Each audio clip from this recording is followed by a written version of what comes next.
Or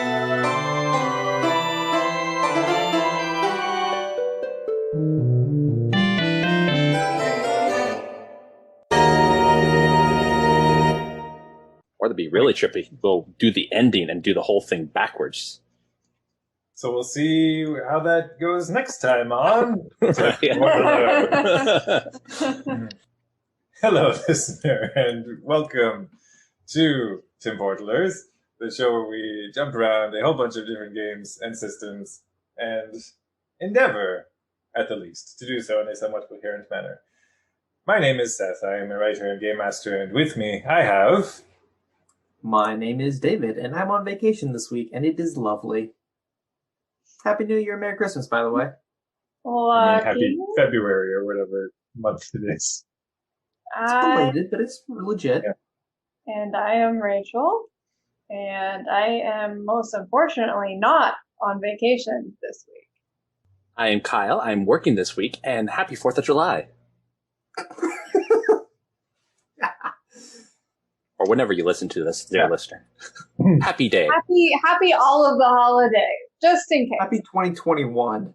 Yes. Happy 2022. More important. That seems optimistic. When last we left our Tim Portaline heroes in the world of Doctor Who, in which they have found themselves flying about in Rilda 2's TARDIS, which she inherited from Rilda 1, whose life she cannot remember. You are now traveling back along Rilda's previous timeline, which seems to coincide on the regular with that of one doctor or scientific advisor to UNIT or what have you. And whatever he's decided to call himself. Yes, John Smith. And along the way, you've encountered Daleks. You've encountered the Master. You've encountered... he's easy. Yeah, turns out. Creepy college cultists. Yes. Werewolf men. Yeah. Existential dread. Oh my. Also, seemingly a CIA agent who was on Rilda's tail and trying to apprehend her before she could achieve something, and she doesn't remember what. So that's kind of where your lives are right now, and you're trying to jog Rilda's amnesiac memory so that you might possibly try to venture in the future to either get back home to Yatamu Lodge or also locate Kizma, who went missing back in the world of Shadowrun. There is no and or, it's we find Kizma and then we go home. Okay, priorities. And yeah, so most recently you had found yourselves in Utah, United States of America, Earth, 2012, and you seemed to kind of land in some sort of secret military facility, and there was a deactivated Dalek. The Master dropped in, and you were just like, nah, son, and things, and dagger knives, and Memphis is a real boy now. Long story short. And yes, departing the company of UNIT and one Lieutenant Harkins, Captain? Sorry, I didn't mean to demote him. Yes, you had set out once again into the space-time vortex, seemingly once again back along Rilda's timeline, and that is where we find ourselves, with all of you traveling through the vortex. Does anyone have any business they wish to conduct before you reach your destination? Have we figured out what our next destination is? In IRL or as players, like characters? Well, I would wager you as players might have some guesses as to where you might be ending up next, given the pattern that's been established. Well, we've Earth, been doing London? this for so long that this player has no idea if there's a pattern or not. Cool. For the courtesy of the listener, wink, where are we going, Seth? Well, as Rilda is looking over the instruments, and I believe we had left the roll for start of this session, and all of your story points have been refreshed. The console is wheezing up and down, and she is navigating you back along her timeline. Is anyone wishing to aid her in that endeavor? Yep. Cool. You all are reasonably experienced at boopity boop piloting the TARDIS over the console at this point. Wait, no, that's the wrong noise. That's the research noise. Okay, that's better. All right. Oh no. She rolled double ones. Well, I mean, stereotypical Doctor Who fashion, so, start off the episode with a bang. with 2 of them. Yeah. To have it out for you. yeah, she's got to burn 2 story points even just to succeed. So like as she's going over the controls, suddenly just the center console just starts just shuddering in place. Oh no, I think that's a bad sound. But really, I think this is probably the least bad thing that's happened to us today. So all right, and just like kind of starts going over and trying to fix everything, and eventually just kind of pulls out some sort of heavy. You're not sure if it's a crowbar or a wrench or whatever, but she just sort of kabongs the console at the base of the central pillar, and it kind of gives a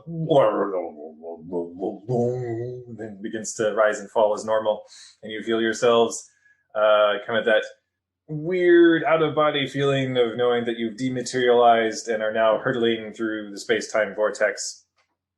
Yes, I think that'll be all right.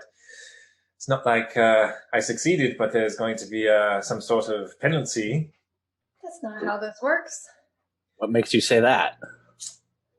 Really, sometimes I have these weird moments where I feel as though the universe, and in fact, the greater collection of universes, are maybe, left down to random chance. Oh, Sometimes you just have to take that chance and roll the dice. I see. It's getting super meta. Metaphorically speaking, of course. Calm down. Metaphorically. Shall we then? I don't know. We'll be arriving. Oh, Sahin, you were asking about where we were headed next. It appears as though. Oh, that'd be nice. A little relaxing change of pace. It appears as though we're headed to some sort of research facility. And you think that's going to be a nice, relaxing change of pace? Well, apparently it's entirely abandoned. That doesn't make it any better. So it's just a facility, then, because no one's doing any research. Well, I mean, the original intention, I suppose. Okay. Do we have to know what time or age this is going to be, Rolda? Oh. Starts looking over the chronometer, I suppose. Wait, no, chronometer is like a timepiece in Star Wars. The chrono... Wow, really breaking the fourth wall. Manipulator? Sure. I don't know. Sometime in terms of Earth years, apparently roughly 51st century. Okay. Well, So if you are look- we going to be like totally out of our league then? Well, you guys are basically top-level tech-minded, where you're familiar with pretty much anything that can be teched. Okay. I wasn't remembering if we were or not, so. well, if you'll excuse me, I'm going to go find some clothing. Right now I'm just wearing a coat, so if you'll excuse me, I'll be right back. I feel like we probably would have made you put some more clothes on a little bit sooner. But you guys just come back in and we're piloting away. Very well then. If you I'm want... probably trying to do it relatively quickly, just in case, would be my guess. Well, Okay. I'm not entirely sure how much time we have before we reach our destination, actually, in terms of relative time to the interior of the ship. Right. Well, I guess I'll go then. I'll go wandering off to the whatever room it is. The Also- wardrobe. Yeah. And while I'm there, I'm going to absentmindedly put my hands in the pockets. And actually, is there anything in the master's pockets? See, in theory, he never had a chance to actually pull anything out. So, But it also got jumbled up in whatever mess. Yeah. Okay. Sonic screwdriver, a sonic screwdriver, a sonic screwdriver. Master, you would get a laser screwdriver, actually. Ooh. Well, you do find what looks to be some sort of talisman. It doesn't appear to have any special abilities as you look over it. It just sort of maybe was supposed to be like to aid in his hypnosis that he likes to do. Okay. Not that I wouldn't know, but okay. Cool. But you head into the wardrobe area, and yeah, there's clothing from pretty much any time, place, whatever you want. I also will go and get changed into the appropriate era. Yeah. It's probably not a bad idea, but I will wait. Good choice. I'll go ahead and get something, but keep the coat on because it's a fancy coat and makes Memphis feel a little bit like, his old wear because it's kind of Victorian-ish. And so he'll kind of keep wearing that. Underneath, just kind of have a onesie. Whatever they wear in the 50 century. 51st. 51st. People look futuristic. Okay. I guess I'll do that retro look then. Yeah. As Rilda's just sort of looking over the central console, I guess, Sahin, you're the only one who didn't go to change. I was going to change attire, but anyway, change their attire, not change attire. So, yeah, you would be the one to notice that she kind of has this scrunched up look on her face, like she's trying to remember something. I sit there silently watching her for like a few minutes. Do you want help? What? What are you trying to remember? Oh, you think I think well, good news, I suppose. Our efforts appear to have been at least marginally successful. One, I remembered that I was being hunted by the friendly CIA agent. The friendly CIA agent? Who? Oh, yes. Which one was that? We've seen a lot of people. Oh, Scurvy. I believe his full name is Iridris Carvathruvio. Oh, him, okay. And I think he started hunting me where we are now going. But as we've already now encountered him previously from our perspective on Gallifrey, he shouldn't be there any longer. Okay. But I'm pretty sure that he was on my tail when I came to this place because he didn't want me conducting the research that I was going to. And it's on the tip of my brain what I was looking for. It had something to do with dreams or remembering dreams or Remembering dreams, huh? something to that effect. And this collection of individuals who, to tell you the truth, I'm not even sure how I knew about their existence, but I think I was investigating this collective. Very self-explanatory name, like The Enclave? roused. Oh, would it occur to me of what she might be talking about? Is it occurring to you? It's occurring to me. Yeah, sure, why not? You wouldn't be talking about the Awakened? I would, yes, I would. And you do realize that we talked about the Awakened before? Sorry, my mind's not what it used to be. I don't know if I've related that. No, you have. I just was thinking that if we had talked about it, shouldn't it have jogged your memory sooner rather than later? Well, that was the whole point of this endeavor, going backwards along my timeline. It would hopefully help me piece some things back together. And now that I've remembered the one thing, piecing it to the other thing that I've also previously learned apparently didn't quite make it. But see, that's where you come in, and then we can...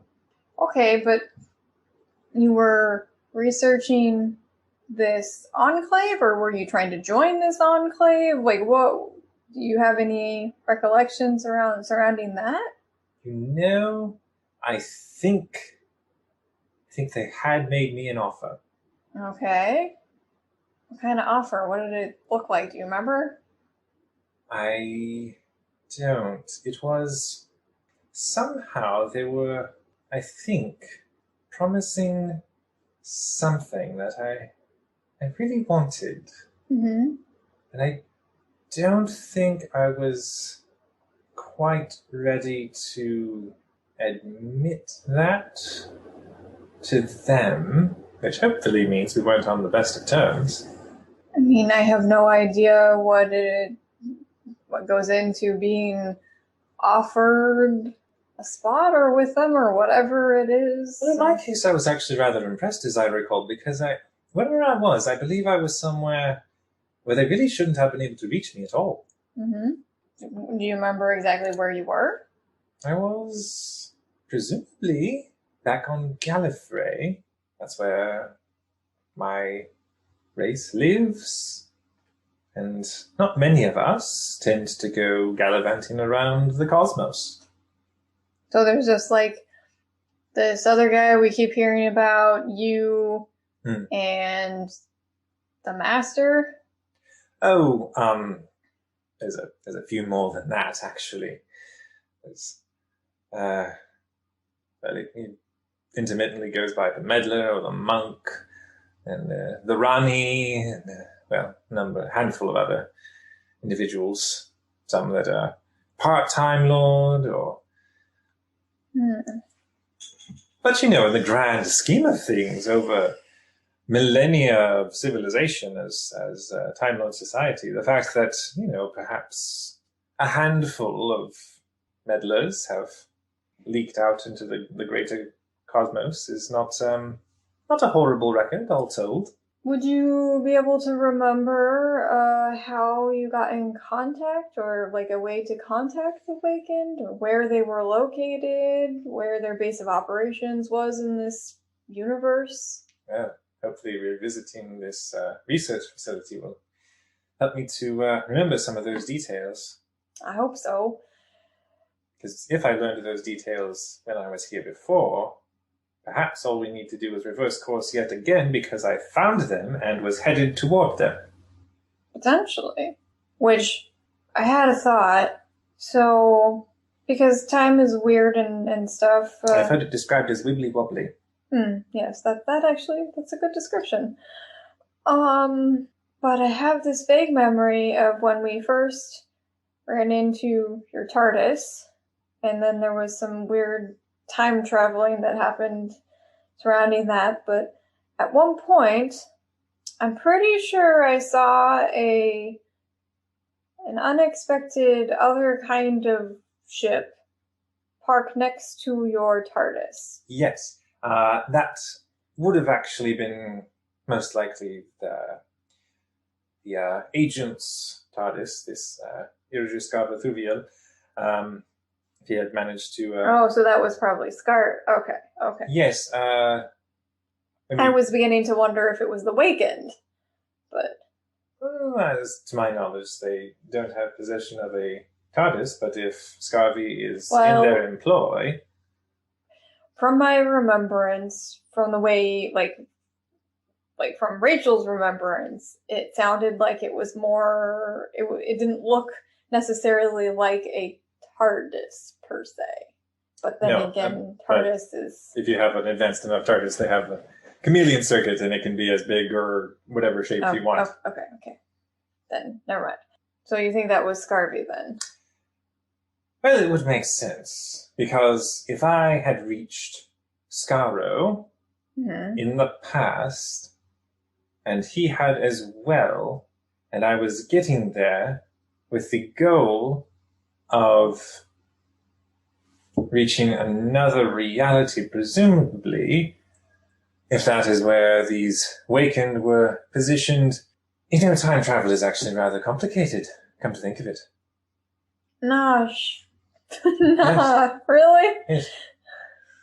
But if he was there and you had later, or from his perspective later, encountered him in the other reality, then he would have had to previously have gone there to have come back with you when you came.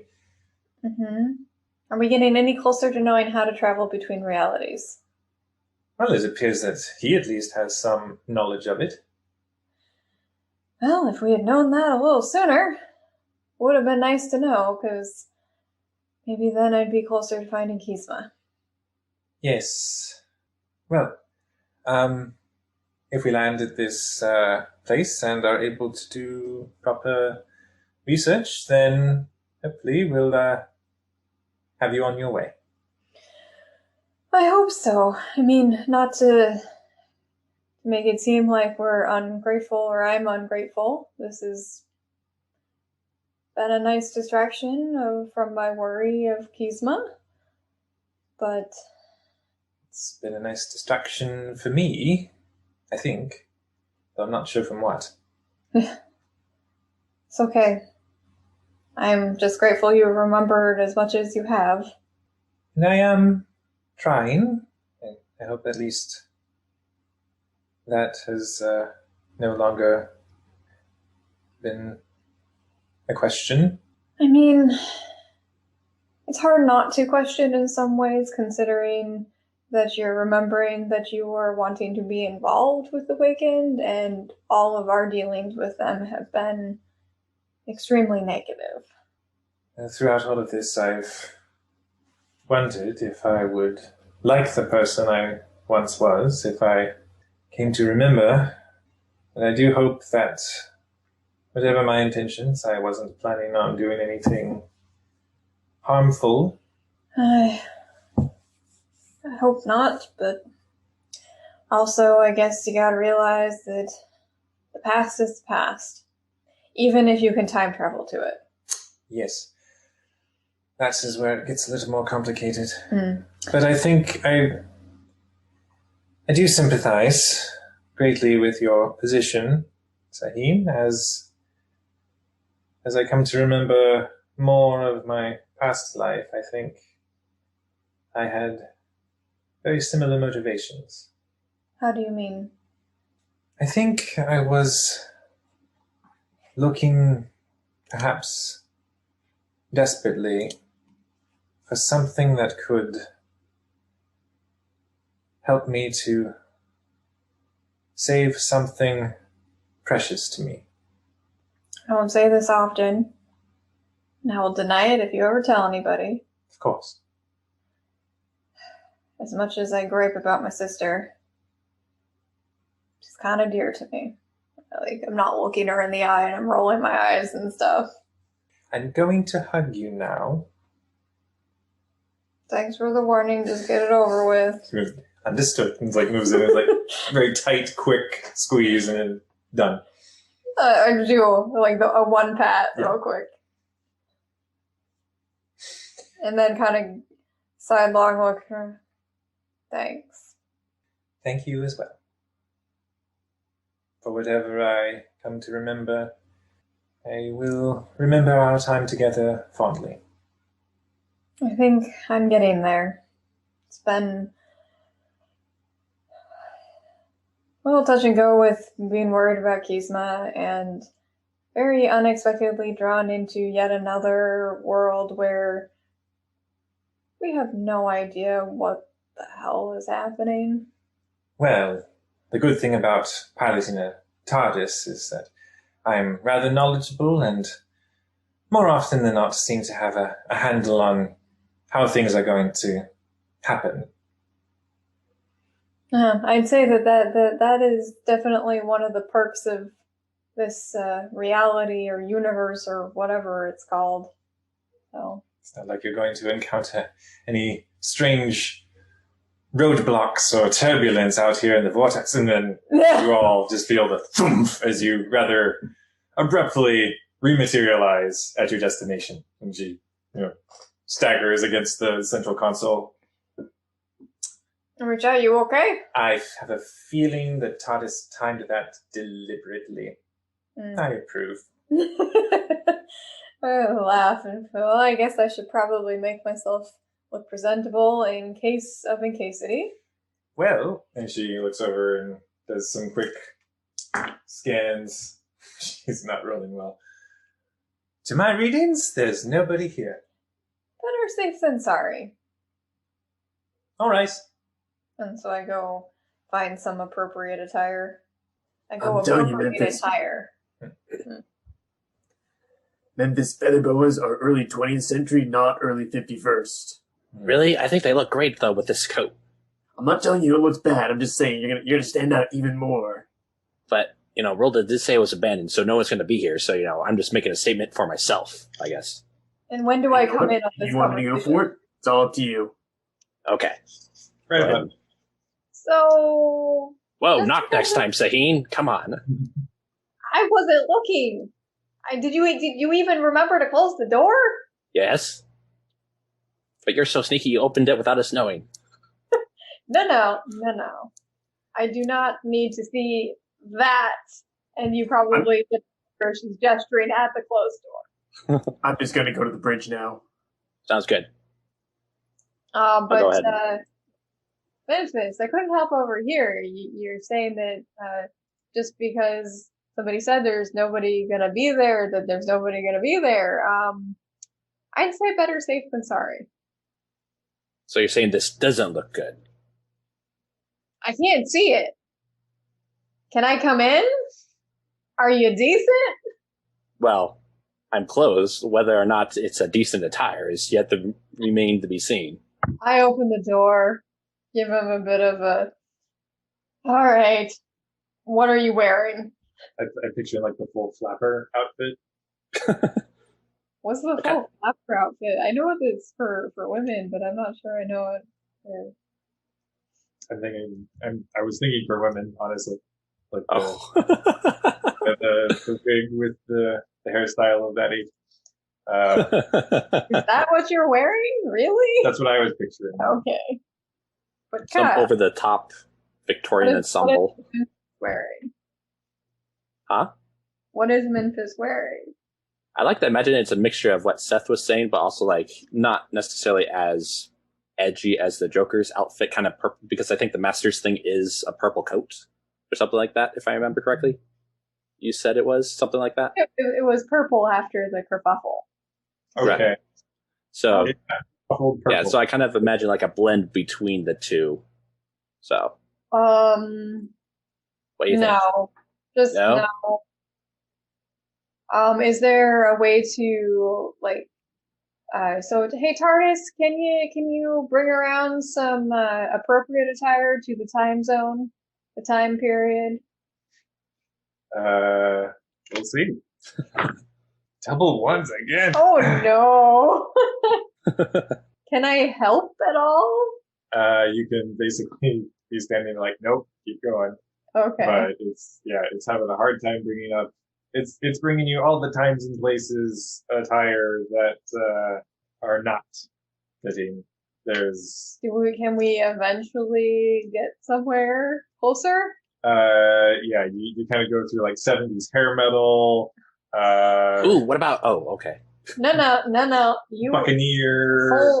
hold. Ooh, but pirates are in this year. Just kind of keeps swiveling through all the different ones. Eventually, Saheen, you're able to be like, okay, that's good enough. Stop it on. And then I gesture, Memphis, your wardrobe awaits. And I look through quickly, find something, and head to my own personal space to dress.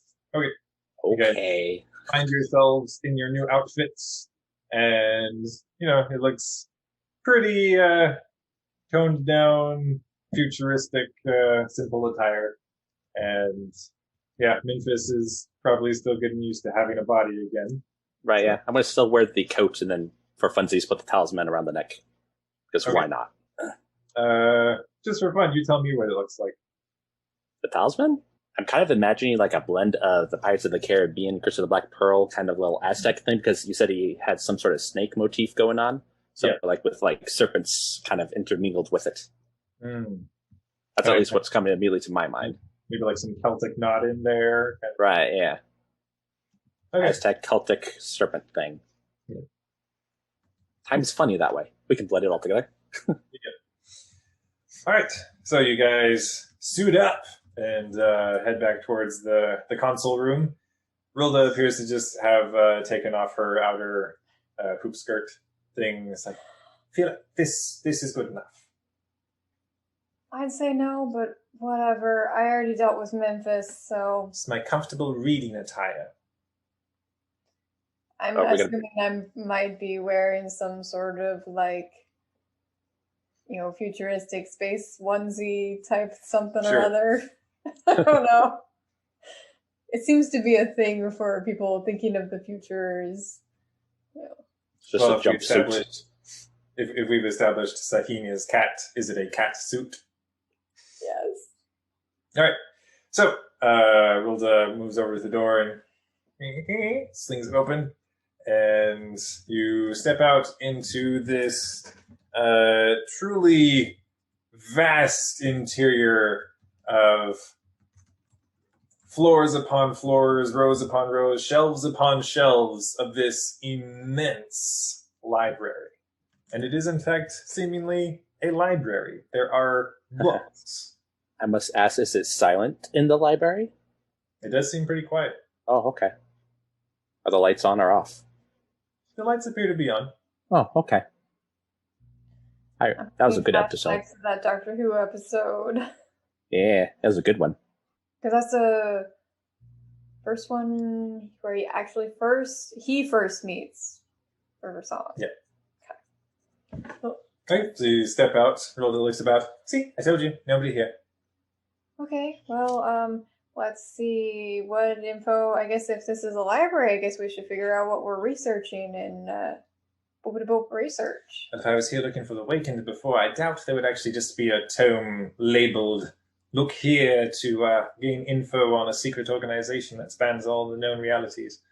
Well, is there a way to sort through the stacks here? Or do we just have to wander? Oh, there's a directory. Where's the directory? Right this way. Walks over to Hideyoshi. Memphis was first. Oh, time out really quick. What's this about the Awaken? Yes, I came here looking to do some research about them. Right, sorry. Memphis, you were distracting me with the whole, incorrect attire. I'm making a statement. Rilda's really? been remembering things. She thinks she might have had an invitation to join the Wakened, and this might have been the place she learned about the Wakened. And yeah, so Okay. and then also apparently, what's his bucket who was chasing us after Rilda? Oh, Scarvy. Scarvy. Apparently, he might have the ability to jump between realities, dimensions, universes, or whatever. Because Didn't we already know that? Because I think we rented a boat from him previously, or yeah, but in I his don't think we future, were or whatever. certain about that. I don't know that we were super certain about that. Whether Oh, it was okay. his own accord or not. Yeah, Gotcha. but it seems like maybe it might be, and also Rilda seemed to think we might. And I'm looking at Rilda. We might be able to find something about reality jumping here. If it was going to be found anywhere, this would probably be the place to find it. Well, question Anyway, Rilda. so that's the cliff notes. Okay. Question Rilda. I'm sorry. Lots has happened since I'm a human now. I used to be a Dalek, but getting all the way back to when I was Island. There was something weird going on in the vortex that we think is possibly from our experience, caused by the Awaken. Have you encountered anything weird in the vortex with something like siphoning off and gathering something at all? Not directly, but there are instances across space and time of this reality that if such a rift were to open, I don't think anyone would really notice right away. Okay, that might be something to look into. Hideyoshi, you had something though? I was thinking probably the best place to start is the search history. Mine? Yeah, if you were here and there's a directory right over there, see if we can figure out what the last thing you looked for was. I mean, if my understanding of our reverse course is correct, you were just here a few minutes ago. Oh, well, Or more? I'm not entirely sure. To clarify, Rolda, was it abandoned when you were here? You know, I think there was somebody here before. Okay. I look around for signs of other people. Okay. Go ahead and roll awareness. Awareness survival, let's call it. Just kind of looking around this vast space. 9. 9. No, you're looking about. Seems entirely deserted. Well, onward to the directory, I suppose? Yes. As Rilda leads you over to where you can look through the data that details everything in the interior of this library. So then, I'm gonna poke at it and see if I can figure out how to find previous users. for a library seemingly so advanced in terms of architecture, the actual operation of it seems almost anachronistically analog, where you're kind of left flipping through cards. I was wondering. Where was it open to when we first walked up? As you got there and we're looking through it, it appears as though even though it's somewhat primitive by the standards of 51st century, it also apparently kind of puts away. But from the last entry that apparently was pulled up, it appears to actually, I don't know if the Dewey Decimal System holds here, but just in terms of general topic, seems to be dealing with some sort of interspatial rifts, eddies, possibilities of not just other universes like this one, but entirely separate realities. If there's like a stack of note cards and writing device handy for writing down where these are, I'm going to take that. I'm going to write down some of the titles that appear to be relevant, or if there's a card that looks like it's been handled a whole lot, like a lot of people have been looking for this book, I want to write that name down, where it can be found, those sorts of things. Okay. And this is kind of a weird blend of technology / analog, because like the actual cards appear to just be like 3x5 cards, but then there's the system for actually accessing them and bringing them up, because it appears as though it's like the full catalog is somehow built into each level, so you can go through the different contents. But it's kind of picture not quite cyberpunk, but more like a almost steampunk aesthetic, where you have an interface, but then it brings up analog items. Anyway. Do I get the impression that this is intentionally retro? It kind of feels that way, where the technology was seemingly implemented with the mindset of deliberate nostalgia. And whoever wishes to can roll awareness technology. Okay. What are we making this roll for? Sorry? What's the goal of this roll? This is just kind of a perception to see if you pick up on something. Okay. But again, it was something science or technology? Awareness technology. Okay. Yeah, whatever it is, I don't see it. Probably not. Darn it, I rolled 3 6s. I gotta have to re-roll those because I have all that. Darn it. That sucked. Anyway. 8.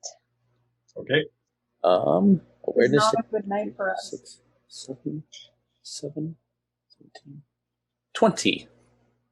Okay. Okay. Memphis, Yes. as you're looking over What do my human eyes see? the different contraptions and like kind of the mingled of future and past technology, you're kind of getting the sense that a lot of this might have been recently retrofitted. Oh. Looks like And, someone. Oh, go ahead. and further, you're kind of able to assess that maybe this work wasn't even entirely finished. I'll kind of relay that to the group. Rulda, do you happen to remember why that might be? And also, why is a place like this full of knowledge and whatnot abandoned? You would think there would be people still here. Or things, sorry. Now that you mention it, that does seem strange. I'm going to try to remember. Can we give her any sort of aid with this? Or can she get any boost because we've been trying to help her remember by going back along the path and stuff? You could all try to aid somehow, like trying to help jog her memory. Yeah. Well, you said you think that Scarvy started on your tail here, and this is where you learned about the Waken. Yes. Well, I'd known of them previously, but perhaps not entirely. Anyone else want to try to assist? I would like to assist, but I can't think of a way to do it at the moment. My brain's kind of fizzling out there. Hey, I spotted a thing, alright? You guys go do the assisting. Well, she actually rolled pretty well this time. Oh, yay! So, she succeeded. Do you want, how much of a eureka moment do you want this to be? I would give my story points to make this a very eureka moment, but I guess right now we're at a success. Mm-hmm. I'm just saying I'd be willing to spend my story points to make it a big eureka moment, but how would you gift story points? But are you asking because she would spend the story points to get more of a success, or like what are you going for? She could, or you could try to find a creative way to gift her story points to crank it up to a better result. I will tell her some of the details of the Wakened agents that we've dealt with. Okay. To kind of help jog some of her memory. So like the elf we found with the like headgear and everything that did not match the time she was in or the place she was in, like just that kind of thing. Yep. And then that other bossy one-shotted in Legend of the Five Rings. Didn't save her from basically, it's like my almost my trophy list of. Yeah. I'm also, if need be, gonna. Oh. Is that yeah, furnace work. Okay. I'm basically just gonna do the whole, basically do what it says. You can do it. I know you can action by contribute story, but I'm just gonna kind of put a hand on their shoulder, partially because I just watched Spider-Man Into the Spider-Verse, so I'm having this whole thing going on. But just kind of do that whole thing where it's like, hey, you got this. You know, we're here to help you out, and this will greatly help us figure out who you are exactly. And then just kind of give her a pat on the back and like, not bad, kid. Yeah, here's looking at you, kid. All right. Something along those lines. It's like Wait. Can I contribute a +2 bonus? Yeah. I would like to contribute by flipping through the Rolodex and finding hoop skirt patterns and promising to take her to check those books out if she can remember what's going on. Okay. You look up like some good motivation there. Yeah, like entries from the most accomplished seamsters. What's the gender neutral of seams? Tailors? Tailor. Okay. That's such a weird word, though. Who would ever use that? I don't know. Shut up. Okay, so yeah, looking up the most accomplished patterns for hoop skirts of all time in any era, and yeah, she like the camera kind of zooms up to her face and just kind of the eye open ding eureka moment of it. It's like, oh, yes, all right. Okay. Yep, that's all of it. That is all of it. I was right. That is unpleasant. That's very unpleasant. Okay, can you let us know what's going on? Whenever you're ready for it, by the way. All right. So do try to keep up. So then, I am a warrior of sorts, as it turns out, Gallifreyan time lady of high society, and turns out that there is a rather cataclysmic event that grips Gallifrey across space and time and has been successfully cordoned off. It's known as the Last Great Time War. We fought it against the Daleks, which explains my aversion to those things. And, well, come near the end of all things, and there was something. Not entirely sure what the goal was meant to be, but we were being put away, kept away from the universe so that it could heal, and I couldn't stand for it. We were all of us. We were going to just be as if we'd never existed, just gone. Gallifrey, the wealth of knowledge, the Time Lords, everything, and. I suppose that would be the weakest of moments of my life after spending, oh goodness, many years, many lifetimes. I don't think the last me was the first me, even. And we'd been at war for so long, and we were all just going to be as if we'd never been, and I received a message from the Awakened, and they told me that they would that they could stop it, that I could change the fate of my people, of this entire reality. Just had to cheat the system. I think that's what brought me here. I was doing my due diligence on a potential employer. And I wasn't meant to be here. Gallifrey, all of us, we were meant to be locked away forever. But I cheated the system with their help. And I took that ship. I came here at the last second before Gallifrey was simply no more, never was. There was a ship that followed me. I don't think Scarvy is the villain of this story. I think I am.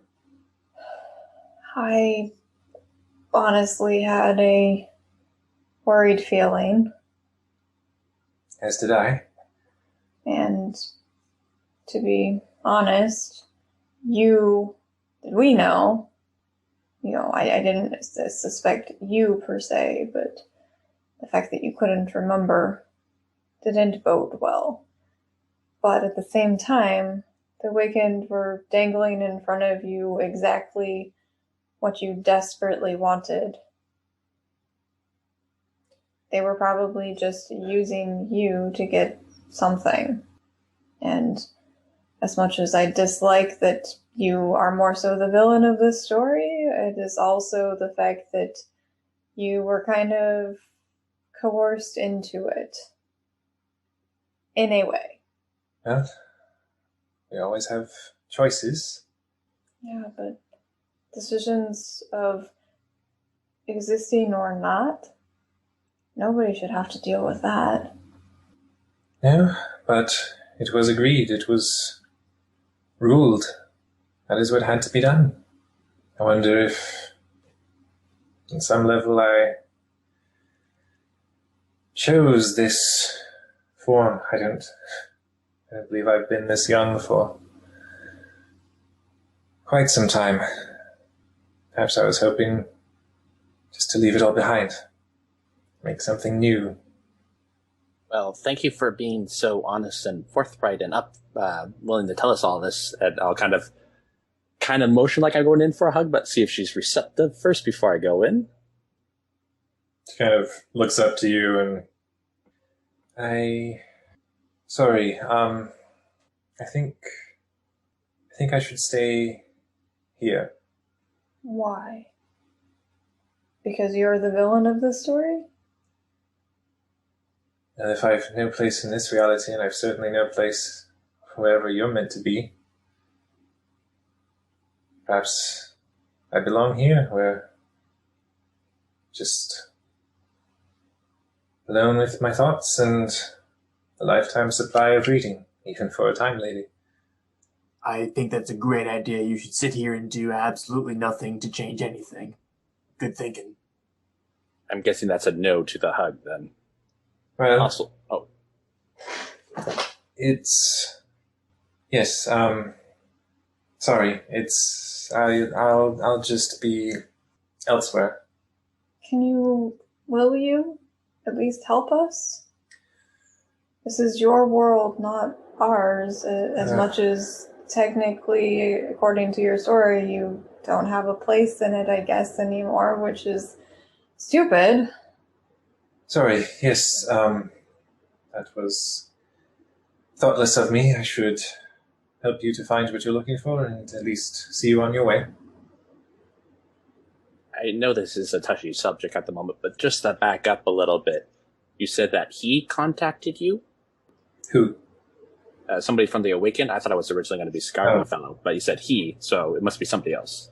No, I believe Scarvy is just an operative doing his job. Free agent? He's a member of the CIA, Oh. as far as I know. He seemed like more of a free agent when we were on Gallifrey, but... He would have to be. At that time, he wasn't born yet. Got it. This time stuff is real weird. Wibbly wobbly. Yes. But if you need a moment, we can let you have that moment and we can reconvene in a little bit. But I just want you to know that we are here for you. You just remembered a lot, and if you need the time, of course, you got the time, but don't disappear. We've been working this whole time to accomplish the goal, and Hideyoshi is right, we should at least do that. Okay, I guess where do we start? C19264.7B. Is there like a map for this library, by the way, before we go wandering off down the halls? Yes, there does appear to be a library in some sort of... A library? Hmm? In a library? With a map of the library? Yes, a library map. It's like top books. Yes, Game Master, I know we're in a library. But are we in a library, though? But yes, it is a guide that can lead you to your destination. Okay. Said destination, big long number, is in fact the hoop skirts. All right. So yeah, for the time it takes you all to get there, Wilda's rather subdued, and as you arrive where the various books concerning hoop skirts are located, Wilda looks up. Yeah, this isn't the place, actually. We need to revisit the directory. I pull out a book about hoop skirts for her. Hand it to her. I mean, we've no materials. I know, but... I'll get some from the TARDIS. Tell me what you need. She smiles reluctantly and opens the book and starts flipping through some designs. Oh, that would look rather good in this one. Well, I suppose if we're not in too much of a hurry. We're time travelers. We're never in a hurry. We have all of time and space. Being time travelers. Just kind of looks around at all of you and just nods. Is she tearing up? I woodenly open my arms and kind of raise an eyebrow at her. She looks over to Memphis as well. Just kind of steps forward with Throwing arms. Yes, and then it goes in. Is he talking Since I'm both of making us it, at I'll the go same around the time? outside. So I get shoved against Memphis. Oh, Group hug, Sakine. okay. Oh, Group hug. I suffer it, but not quietly. And Rilda, being the tallest of you, like long, lengthy arms just wrap around all of you together and just tight squeeze. And then as she pulls back, she like pushes the book into your face, Hideyoshi. This it's like goes down the list of materials needed. I'm imagining it's like this close to Yeah. his face right at It's first. pretty close. I'll memorize or take a picture or do whatever, run back to the TARDIS, get all the stuff, some scissors and threads, and then hop back down and we will start making a dress. Okay. Skirt.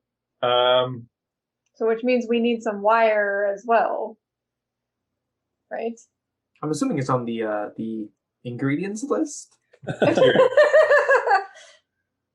I would call them materials personally, but yeah, it's like your Ingredients sound so much more fun. Sure, ingredients. You go to the blacksmith in Skyrim, you bring the ingredients, of course. Right, yeah. Preheat your sewing machine to 350 degrees Fahrenheit. Oh my! Never ever do that at home, listener. And a dash of needles. But as you get back to the TARDIS, Hideyoshi, you rather quickly notice that something's different, as it appears as though, like, the front of the purple phone booth that has made up your TARDIS is the same, but the back portion of the TARDIS appears to have exploded. Not exploded, but it's all over the place. Not in pieces. It's weird because like your mind takes a minute to try to cobble together what's happening. Is The it kind back of of like the- a Picasso painting? Yes, kind of along those lines, where the back of the TARDIS is bigger. Baby got back, and it's like grown and morphed and like weird Picasso designs like spread out into the level of the library where you've landed, and it's kind of up into the ceiling and floor, and it's like broken through shelves, and you see it just continuing to kind of contort and grow. I will telepathy at the TARDIS. Hey, TARDIS, are you okay? What's going on?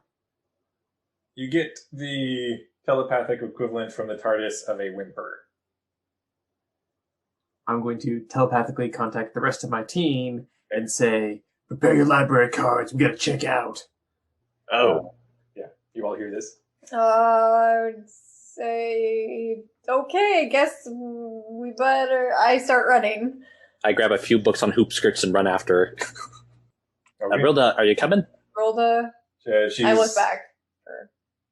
She's holding the book she still had in her hands and is looking up from the design of it, and just like this slow dawning kind of realization, and then followed by kind of slack-jawed horror.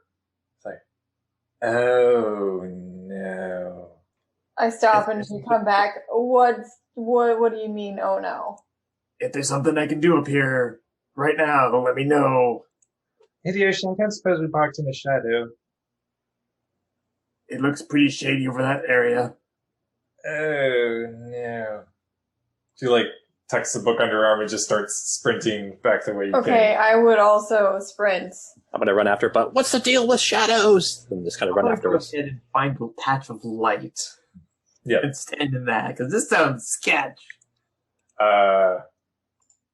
Yeah, there's plenty of light still to be stood in, but as you kind of been tipped off to this, Hideyoshi, you're kind of noting that the shadow is, like, the light isn't shifting at all to be casting the shadow differently, but the shadow across the TARDIS is shifting, and like wherever it moves across is just sort of disintegrating at its touch.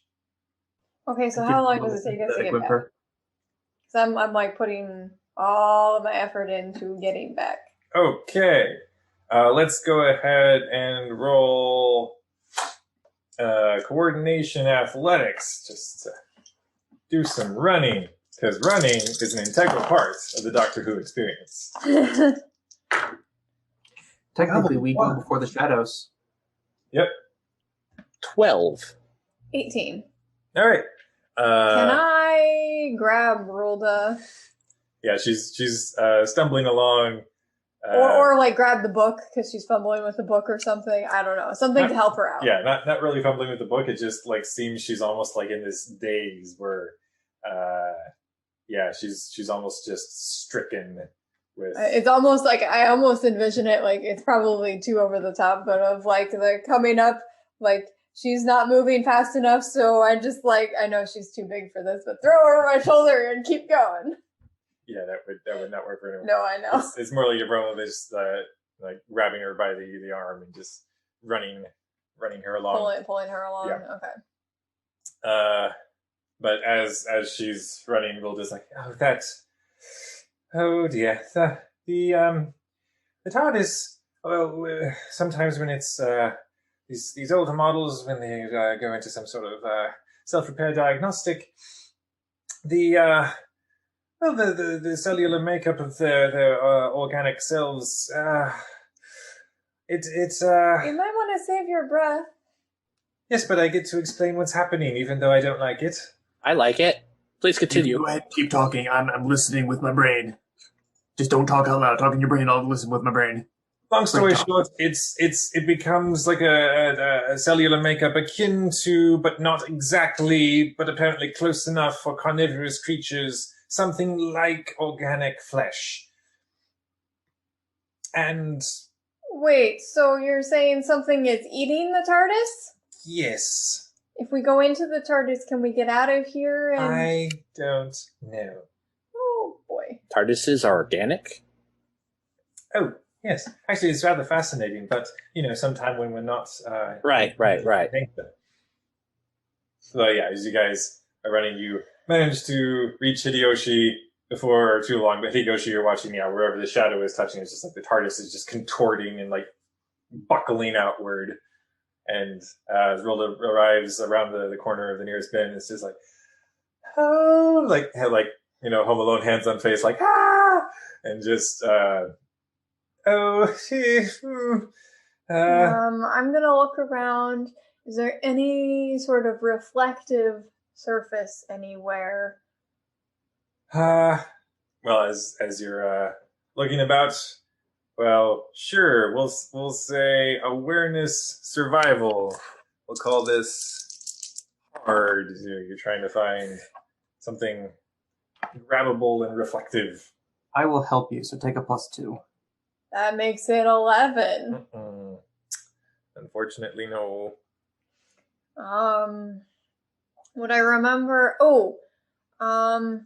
is there was a mirror in the... in the wardrobe room. Yes.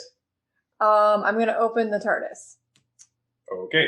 The shadow at this point is like coming up along the side of the phone booth that was. It hasn't reached the door, though. It has not yet reached the door. So Okay. as you like lunge for the door, Rilda actually tries to lunge after you. It's like, the dimensions are destabilizing. You don't. But you keep going. Yeah. As you like throw open the door and run inside, it is just all sorts of weird Salvador Dali, Conveniently, is the mirror near the door at this point? The mirror is in the wardrobe. No, I meant because of the Salvador Dali, sort of weird dimension stuff. David? If you can't find the mirror right there, our last time we entered the TARDIS, we would have been bringing those torches, I think. Or we would have had... those might still be stashed near the entryway. That's true. I mean, I have books. Let's avoid lighting things on fire. That aren't meant to be lit on fire. Right. Okay. I'm going to... If I don't see the mirror... Because that was like my first thought. I'm going to then look around. Do I see like a flashlight or I would say to try to locate a flashlight nearby would probably be a story point to be like, hey, the wardrobe's kind of warped in over towards the main door. That'd be like 3. Okay, I will go with the flashlight. Okay. And I'll spend a story point for Yep, it. yep. As you look over and see it's just kind of scattered on the floor nearby as the floor itself is warping. I scoop them up as quick as I can, as many as I can of however many we had, and jump out the door. Okay, so you rush in, swoop, and like dive back outside. And then as soon as I can, I flip on a switch and I shine it on the shadow, Sure. like around Out of the curiosity, TARDIS, and toss them to other people as Well, out of curiosity, First off, well. I think also Memphis had a question. well, I know, but we'll get there. that's fine. Memphis always has questions. Nothing new is under the sun. Okay, this is going to be okay. What is going to be? You take 4 damage across your choice of, well, no, let's say 1 each for awareness, coordination, ingenuity, and resolve. Wait, okay, so hold on. -1 from Awareness, awareness, coordination, coordination, ingenuity, and resolve. Is like as you lunge deeper in from the doorway and as you go into the TARDIS, you just feel like, yeah, like Rolda was warning you about, like the relative dimension shifting just kind of threatened to just contort you into all sorts of shapes that you're not supposed to be.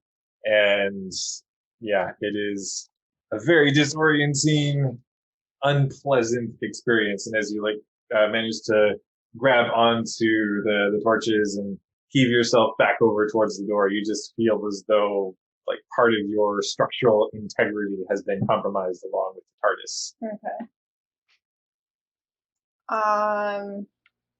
Can I still be shining the light on the TARDIS and tossing?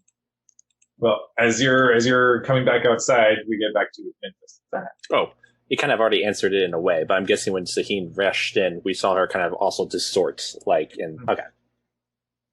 You kind of alluded to that, but I just want to clarify that was what was going on. Yeah, it's kind of that weird thing, like the kind of the Funhouse mirror type of thing. Surrealist cartoon kind of effect, where it's like bits of her elongating and shrinking and contorting and like noodling. And She's Slender Man, or Slender Woman.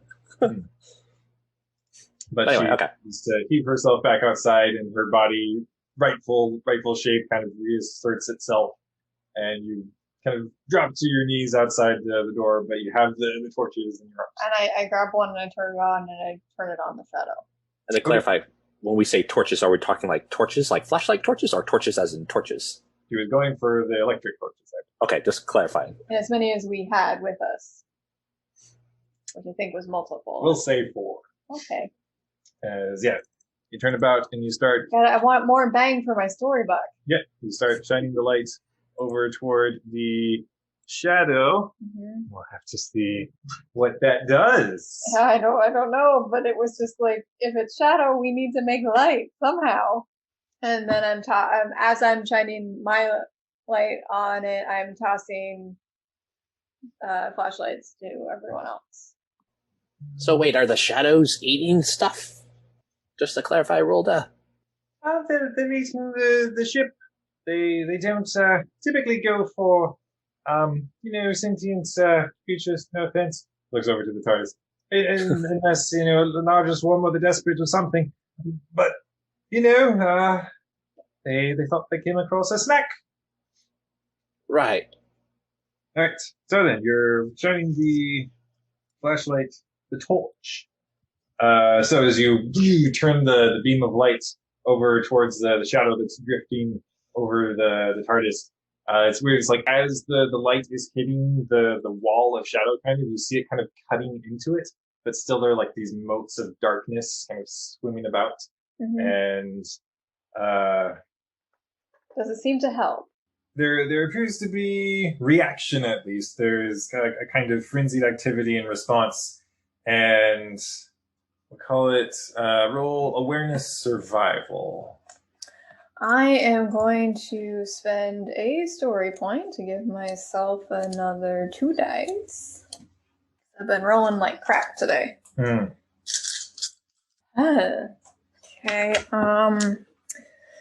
You said awareness survival?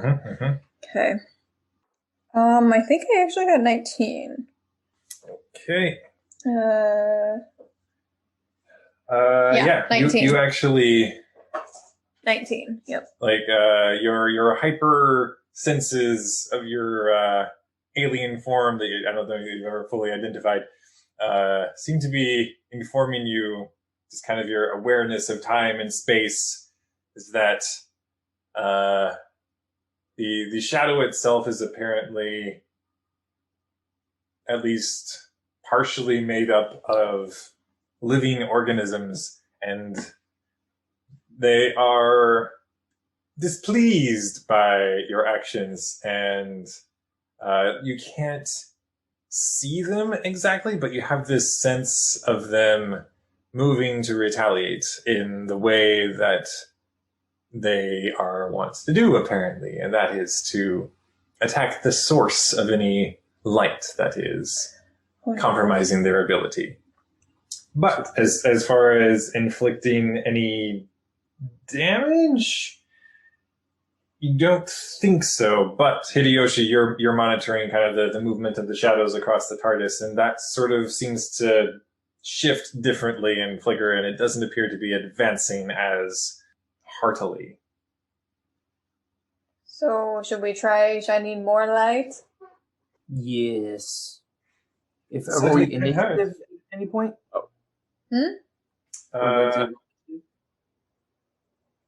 We haven't quote unquote did initiative, if that's what you're asking, David. I'm asking if we are going to. Oh. Otherwise, I'm just going to do things.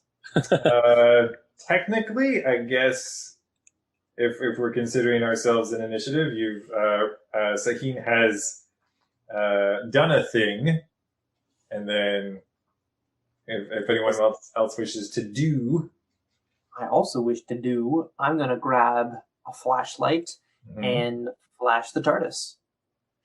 Yeah. Whoa, steady now, David. We all flash the TARDIS. Memphis, what do you do? I'm going to take stock of our situation of like, where exactly are the shadows coming from? Like, first off to clarify, are we like on a space station or like on a building on a planet? You're not sure? Do we have to know? Okay. If anything though, do we have like skylights or where's the light coming from already in the building or wherever we're at? Weirdly, what you were picking up on before, one of the retrofits apparently was to secure the lights directly from, an exterior source. And as this is happening, you're like, oh, this is probably the reason. So that, these little critters couldn't disable a light source since it's coming from somewhere else. Okay. Does it look like they already disabled a light source that in this area, or is it just we just so happen to park in a shadow area that over time it just got closer and closer? Shadow over one of the pillars. Okay, I just want spatially awareness-wise and understand where the shadows are coming from. So, okay. If that's the case, if it doesn't look like we can like open a blind or turn up the lights nearby, then I'll go ahead and shine the flashlight on the thing. Okay. All right. All of you put your high beams on and just, Ghostbuster stand like whoosh, and are shining the beams of light against the encroaching shadows. I need all of you to roll. Oh, by the way, sorry, I forgot about the -1.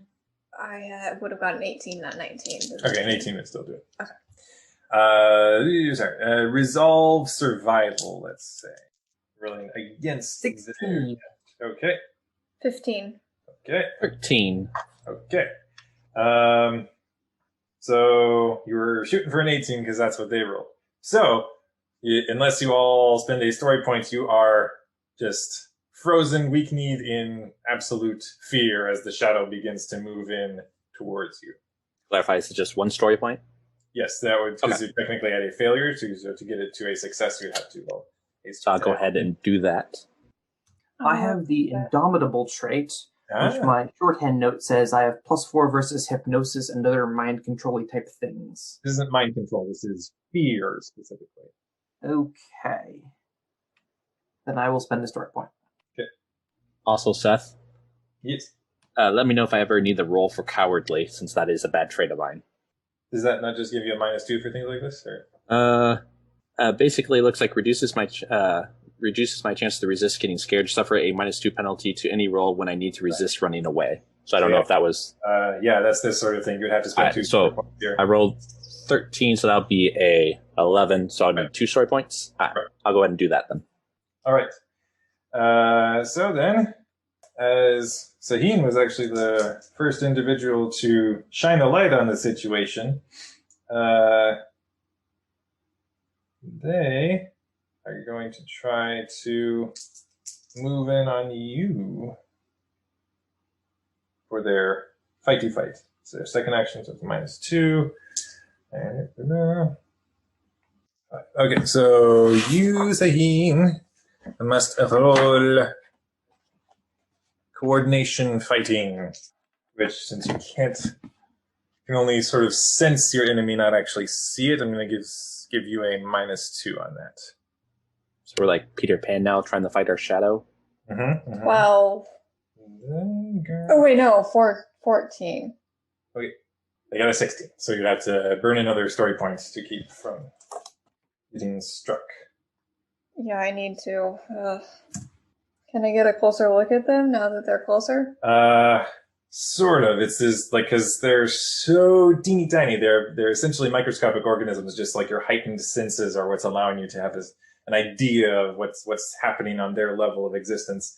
And yeah, kind of outside the shadow, it's like you can see them as these tiny motes in the beam of light that you're shining. You can see them trying to move forward and trying to assault the source of the light.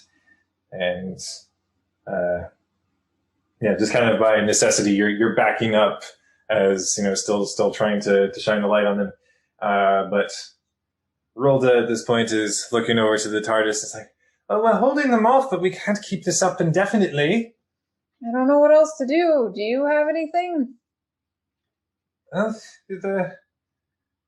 their shadow, they're installable as far as I understand. So we turn up the lights. Turn out the lights, you said? Turn up. Up. How do you wish to turn up the lights? I'm asking Rolda if there's a way to do that, since she's been here before. Well, the light coming in down from the top there, that's from an exterior light source. We'd have to go there. Okay, sounds good. And I'm going to go run off. It's not here. That's oh, right. An exterior light source. We're positioned with the prism in from the nearest star. Okay. Got something, Hideyoshi? From the library map, is our current location near an exterior wall? How many story points would it take if it's not? Since I don't know what you plan to do with it, I'm going to say 2. David's going to break the fourth wall. Okay. I would like to have an exterior wall, please. Yes, you are next to an exterior wall, kind of in the back behind where the TARDIS is where the wall, the shelves of books lead to the absolute exterior of the facility. Sword. Laser sword. Okay. You run over to the wall. He attack. Go ahead and roll for attack. Okie dokie. I'm good with swords.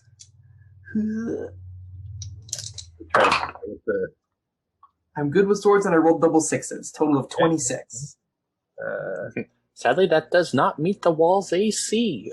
All right. No, sorry, 22. But Still. fight me, wall. I'm hoping to blast a chunk out of it so that some natural light can come in. And to clarify, are you slashing or are you shooting?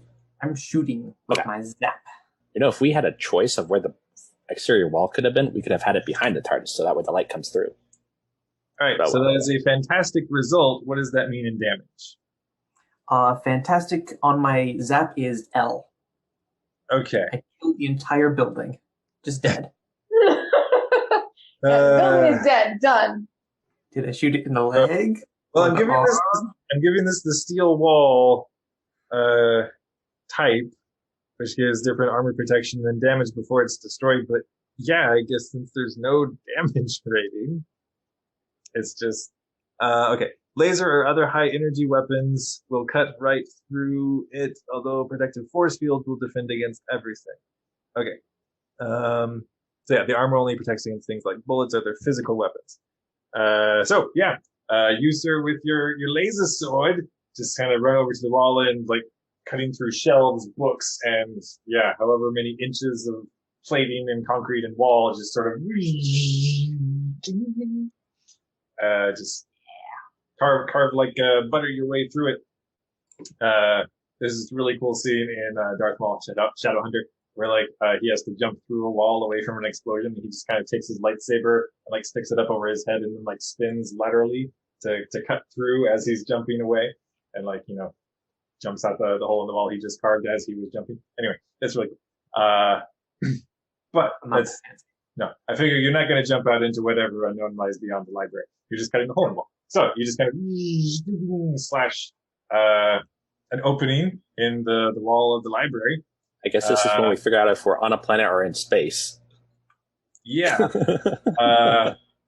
So kind of answering that, there does appear to be like this brief rush of vacuum. You're not sucked out, but a force field does kind of come up to the exterior.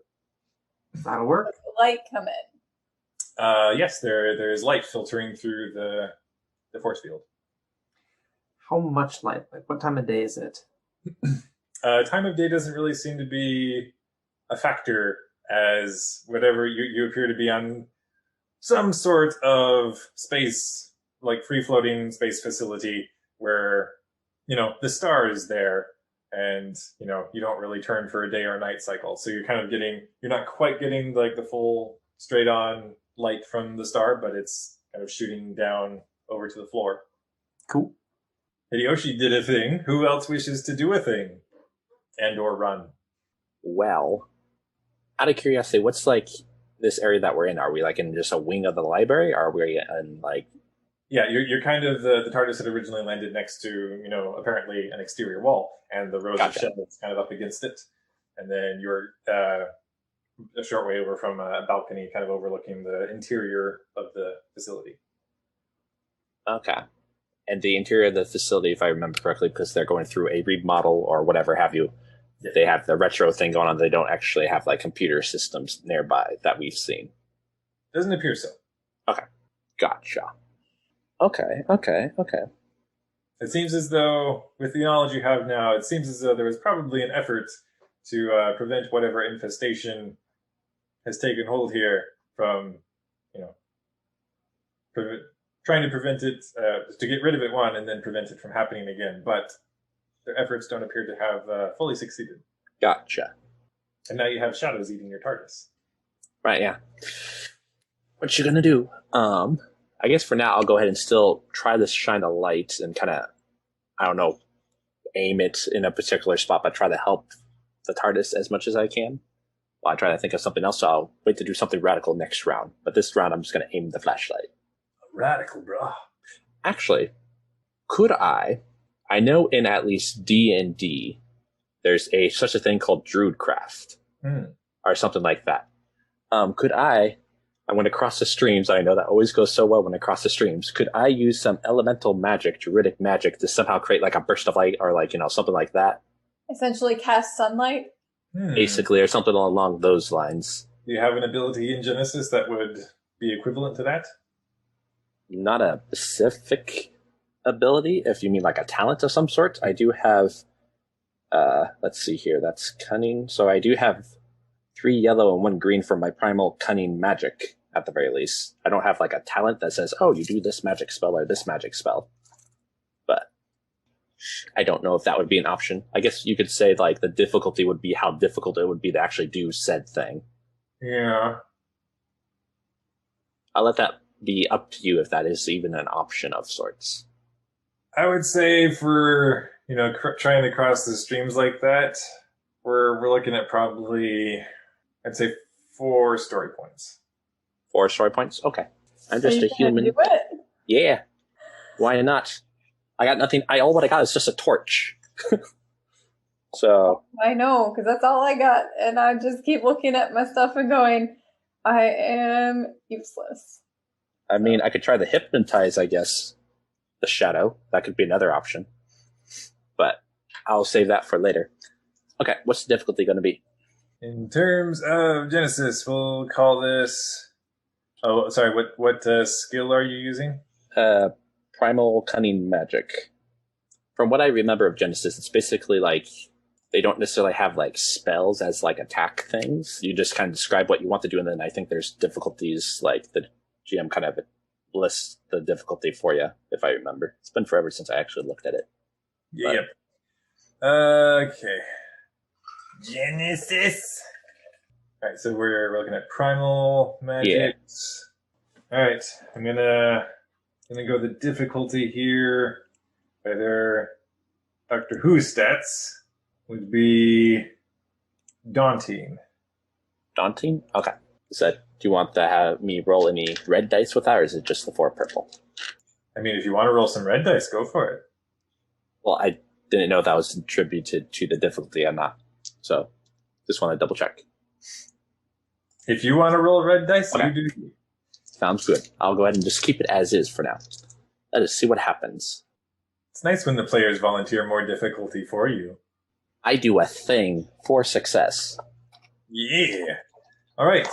So, just somehow, maybe perhaps your human form is more attuned to reaching out across realities to reassert your abilities in your prime form, your primal form, one might say. My name is Memphis Prime. In the world of Genesis, where Yatamulad presides. They're sort of in this pocket reality outside of all others. And yes, you let your bloodline of druidic magics flow through you, your actual human blood now. And somehow that seems to let it take hold in your form. And you described to me how you unleash this wave of... Now, to clarify, there's no windows, or is there windows and it's just or is it just a whole bunch of like lighting fixtures in this There's a picture? window now. Oh, well, true, yeah. So what I'm going to do is I'm going to go ahead and siphon, since you said the sun's basically right there, whatever star, kind of siphon the energy from the sun and then kind of just like redirect it and shoot it at the shadow things advancing us. It's like as Hideyoshi like carves the hole in the wall, you just look over and see the light pouring through the hole that he's made. You just sort of reach over with one hand and like draw the light over towards your direction, and just kind of you're the catalyst, the channel for it, as you just spill it over towards the shadows. And if this were Avatar, it'd be light bending. Right, yeah. Of course, all what I got in my head right now is this, and at last I see the light. Hadouken! And yeah, you just sort of release this wave of light against the shadows. And I'll say then now just kind of rolling for the damage side of things. We'll call it resolve. This is primal magic, so we'll double up on the attributes. Presence resolve. Presence resolved? Okay. I'm also going to use a story point, if I can, to go increase and have 2 extra dice. Yeah, go for it. Leaving me with 3 story points left. This specifically says that these creatures, can't really be fought because they're more of a force of nature, but you're breaking the rules. And you're using another force of nature. Yeah. So. Well, the roll could have been better, but that's not too bad. So that's 13 on the dice, and you said it was resolve presence? Mm-hmm. So 21. All right. They get a 13. Yay! Which I believe, what's a fantastic result? Fantastic is 9+. Yeah, so it's a good result you still get. Which... I'll go ahead and use another story point to boost it up to fantastic. Yeah, go for it. Go big or go home. Yeah, so all of you watching just kind of see Memphis do like the like drawing the energy in and like unleash it against the shadows that are encroaching on the TARDIS. And yeah, just like this wave of lights, magical energy just kind of spills out over the encroaching shadow, and it just actively recoils and shrinks away, not defeated, not gone, but you can see it just sort of writhe away. And Saheem, with your greater senses attuned to that sort of thing, just kind of sensing this swarm of collective consciousness just bamboozled, blindsided, and aghast and hurt and completely just gobsmacked about how is this, what is this, what, how, and yeah, just like the shadows are shrinking away, like you just like, yeah, it's just the weird sense of seeing shadows recoil and trying to escape this weird equal and opposite force. All right, that's all good. This kind of situation of unstoppable force meeting immovable object. So if have the shadows completely cleared the TARDIS? They would have had the TARDIS not, buckled outward in the rear of it. So there's still portions of it that have the shadows sort of clinging to it, and like it's almost even the right word, because it's like the shadows are still trying to crawl up over it and continue their feast. I would like to help Memphis's move in going around and trying to find all the spots and try and shoo the things away with the flashlight. I know it's not as good as the light that Memphis brought, but try and clear out the shadows off of all parts of the TARDIS. Okay. Yeah, moving around, trying to do some sweep up work. Yeah, so basically with a flashlight, what's happening is like you're keeping it from moving back to retain the ground that it lost, essentially. Yeah, basically, I think the rest of us, is like aside from Memphis, should probably be around trying to keep it from like really taking a bite out of the TARDIS, so the TARDIS can hopefully recover. I don't know. World is actually looking over to you, Memphis. Like, oh, you're actually far more useful in this form. We should have done this a while ago. Thanks. You think's going to be so mad at me. But yeah, as Rilda's looking over the TARDIS as it's seemingly attempting to recover, you can see the portions of it that are no longer in shadow trying to, reassert the rightful shape with all of the dimensions properly packed away. Rilda looks over to the open door and says, well, we're at all going to make a break for it. Now would be the time.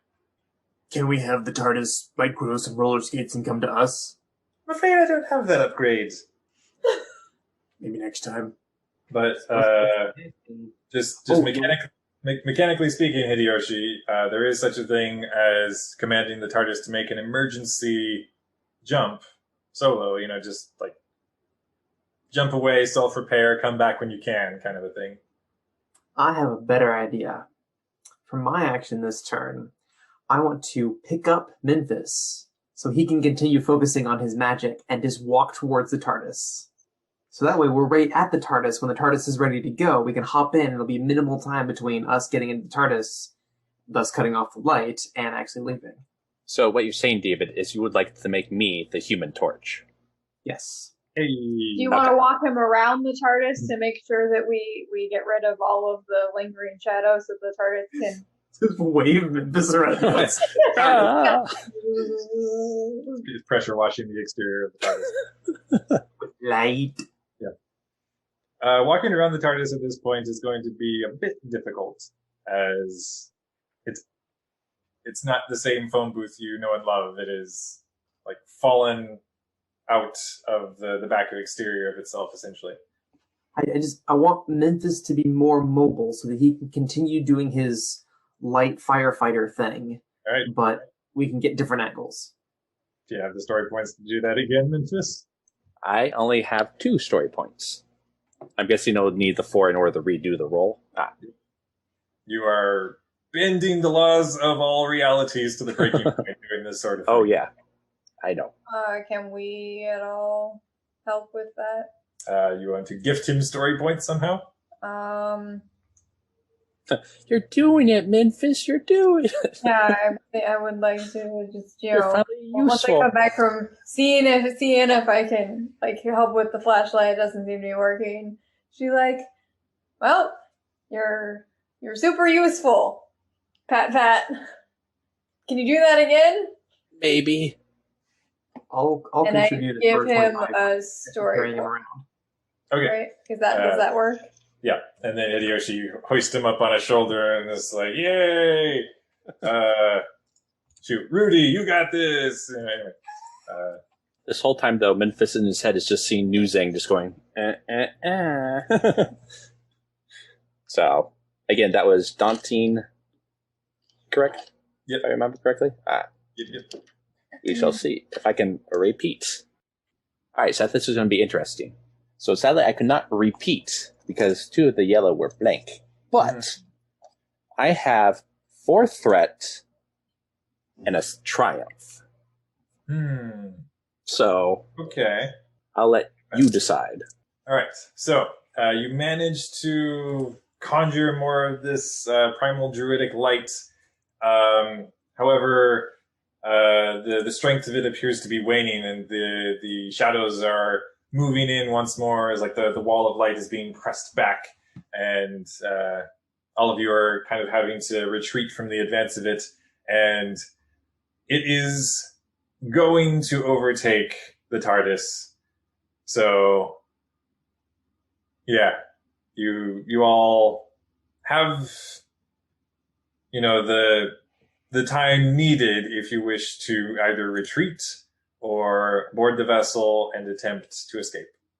If we retreat, we're going to be stuck here until we can find the new TARDIS. Or they might just come after us. I'll have that too. So, let's go for it. Nope. Okay. As Sahin would probably say, screw the library, let's just run. Don't read any books. Yeah, So- I'll tuck Memphis under my arm and bolt for the door. I would do the same. Aside from tucking, I will not tuck Memphis under my arm. Does Rulda come along with? That is a good question. If I don't see her coming with, I would try and yank her. If I can. Do you want us to roll for friendship? How much of an impact have we made? Uh-huh. We gave her the hug of friendship. Shouldn't that mean something? I'm gonna double check some things here. Without meaning to, we stumped the GM. Yeah. Okay. Seeing you all pile into the TARDIS, she's going to run after you. And as she gets to the door, just kind of pause, reach in, grab the handle, look about the inside. Can I make a grab for her when I realize what she's doing? You can try. I would like to try. What is the It's going to be coordination athletics or strength athletics. do coordination athletics, and I'm going to, unless somebody says I shouldn't, I'm going to spend a story point. We take care of friends. I think 23. It was coordination athletics, correct? Mm-hmm.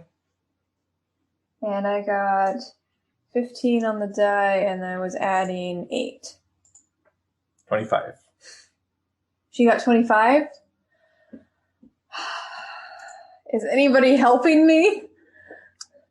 I have no story points, and I'm currently being held and probably facing the other way. That's fair. I was allowing that you were the one close enough. Okay. Even though I know it's not true, you promised! As the door closes in my face. Yeah, she sees you lunging back toward her, and she looks about. I don't think it will be so bad. And I think at this point, she's in tears. Because this is, I mean, not exactly the same, but it's like her parents leaving all over again, though it's a friend. And she already lost her sister and hasn't been able to get back to it. And now not being able to research at the library, she basically feels hopeless. As the door slams, is kind of And it's basically, I'm up against the door pounding. Yeah. You promised, even The- though she didn't promise anything. the exterior sensors are kind of picking up, like, garbled through the morphine of the TARDIS, like, continuing to rupture and buckle. So like the audio is staticky and garbled, but you just hear it's all right. There's one more place for you to go. I don't belong there anymore. And I'm guessing it's back to Gallifrey then.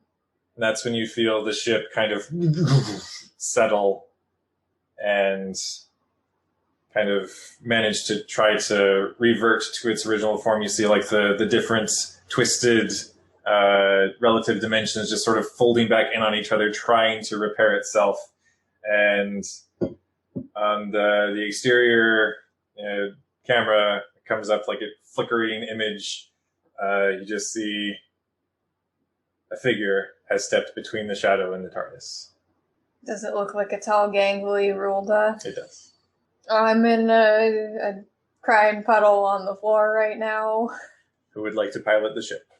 Because not only that, but she was kind of my link to the TARDIS and to getting back to my sister, and now that's gone. Also, on top of everything else. So. It's Ingenuity Transport? Yep. I have a total of 5. What do you have, Memphis? I have 7. I have a total of 1 right now because my ingenuity is -1.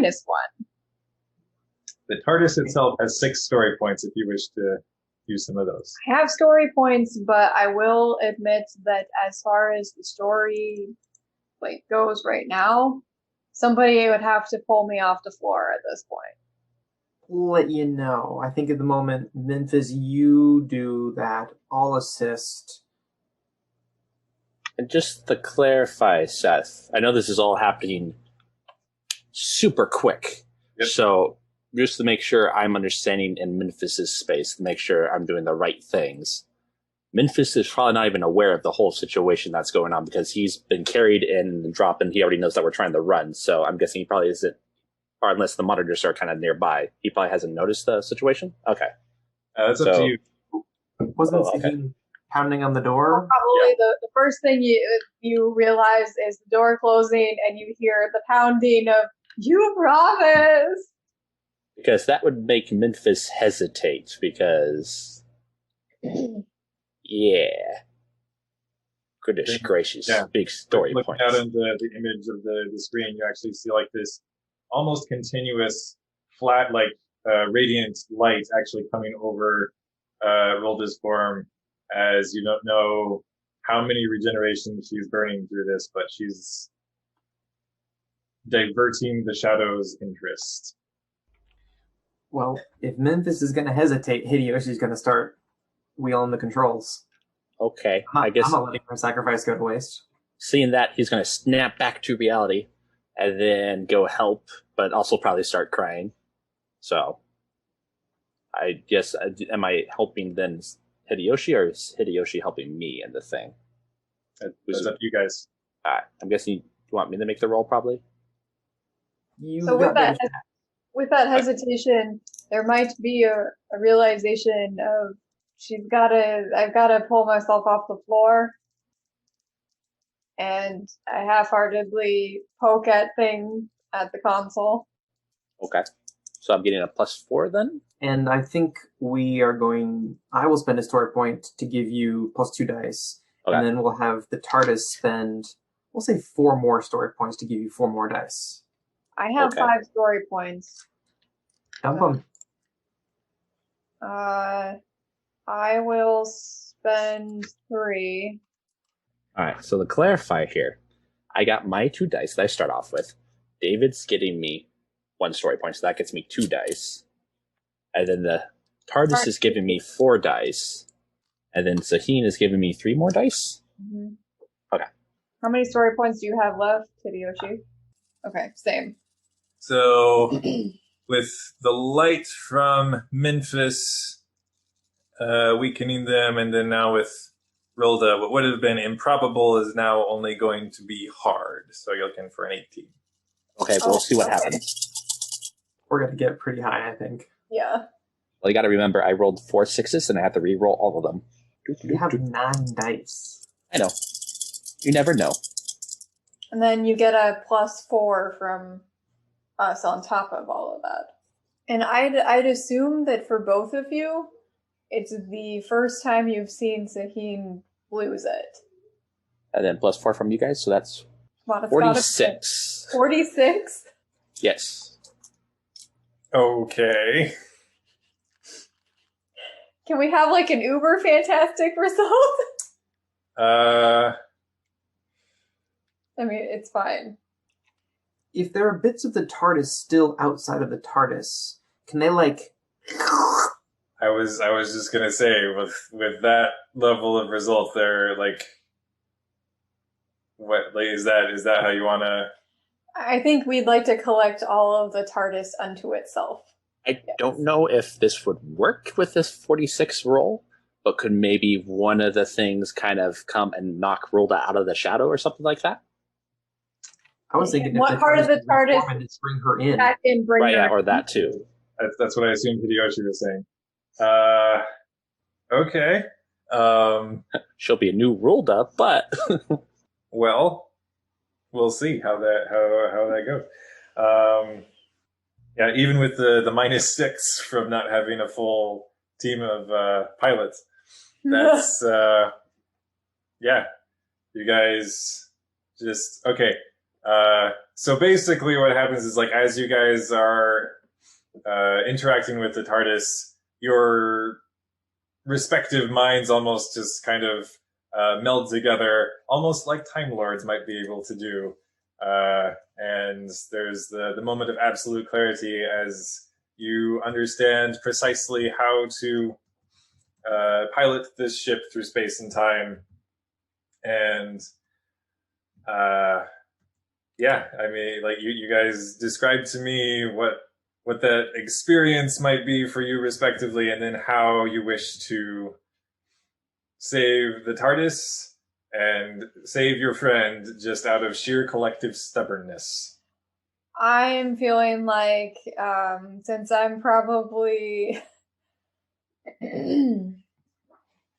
very focused on that Rulda. Okay, I'm imagining that she promised she'd stick around, even if she never actually said It was much. implied. It was implied. And so just with sheer stubborn force of will, I'm just like, no, she's coming with us. And I'm just like stubbornly trying to believe it, even amidst my tears of she's gone. Yeah. And the TARDIS just sort of bending back in towards its proper shape just responds to your commands almost before you realize them. And it's as though like the tractor beam energy that the TARDIS usually wields just sort of selectively scoops up its own escaped pieces and surroundings, and its attuned time lady Roldan Sorna Rupsa as Hideyoshi, Memphis. Have you? Oh, it's yeah. It's having them in my head too. Yeah. Well, as we have the whole kind of mind meld thing, Memphis probably feels a great deal sadder because he's getting everyone's sadness thing. But then just remembering the resolve of like, hey, we got to get through this and all that, and also remembering Jakedan and not being able to help him at all, he's going to go ahead and like, no, not another, and then go ahead and try through force of will, trying to kind of grab up Rulda ? The tractor beam energy intensifies, focuses, and Scans and said, "Oh, this, yes." locks on. Hideyoshi, have you anything to add? As my consciousness expands and I begin to kind of feel everybody else, I'm thinking like, oh, so this is how psychic powers really work. And I'm kind of feeling Rolda outside, and I think to myself, that was a really honorable and heroic and courageous thing for her to do. She's pretty cool, and I wore a hoop skirt still. I'm not letting her get away with that. So I'm just gonna think like, how do I get her in and just close the birdcage pieces and For you, Hideyoshi, like just your perception, awareness of seemingly all of time and space suddenly is laser focused, as it's almost as though your consciousness melds with that of the Eye of Harmony within the TARDIS, and you realize how attuned you are to its energies, and that just with that awareness of all reality, feeling the turn of the universe, one might say, you are able to just like, so simultaneously as the tractor beam energies are going around, just like the energy of the vortex, time and space, the Eye of Harmony, just all kind of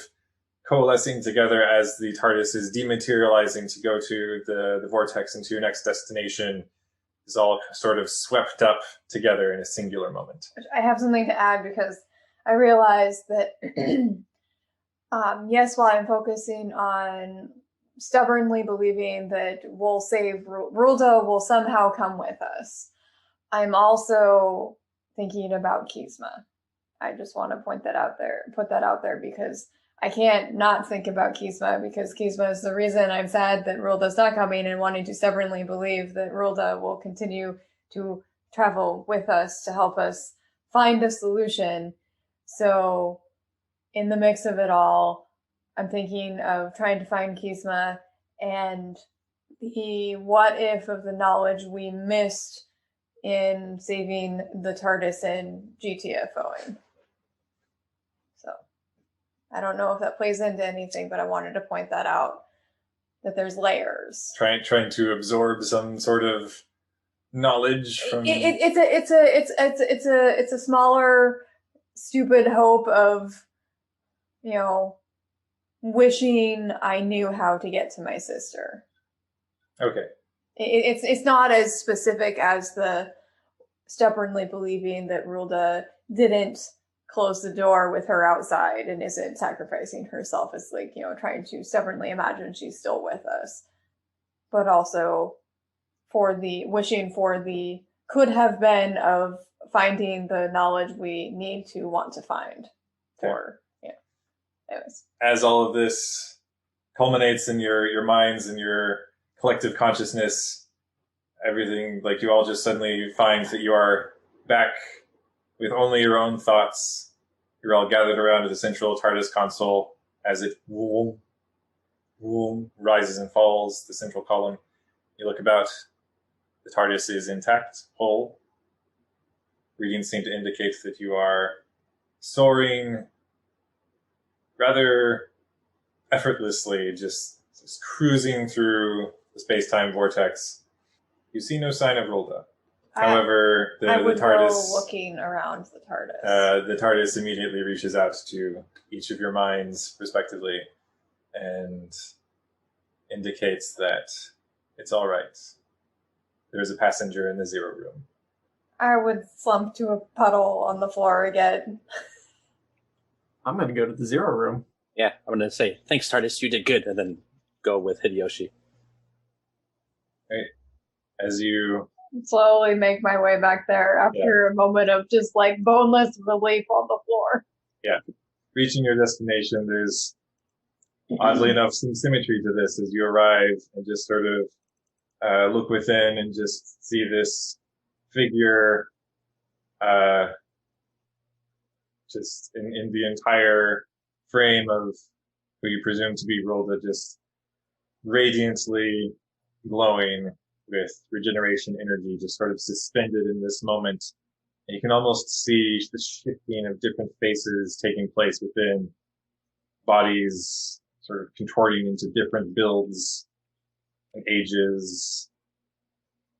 And this isn't even like what happened before, where she was sort of caught in the middle of her generation. This almost seems to be a physical manifestation of the emotional journey on which Rulda has gone in trying to choose who she now wishes to be. Oh, so it seems like there's purpose behind the slowness of the process? Yeah. Okay. Do I notice in all the swirly light bits, does she still have the hoop skirt book? That has actually been deposited on the floor nearby. Okay. Doesn't appear as though she was actively carrying it any longer. But in the regeneration process, even though regeneration energy is supposed to be really powerful and potent, the clothes always stay on because it's a kid show.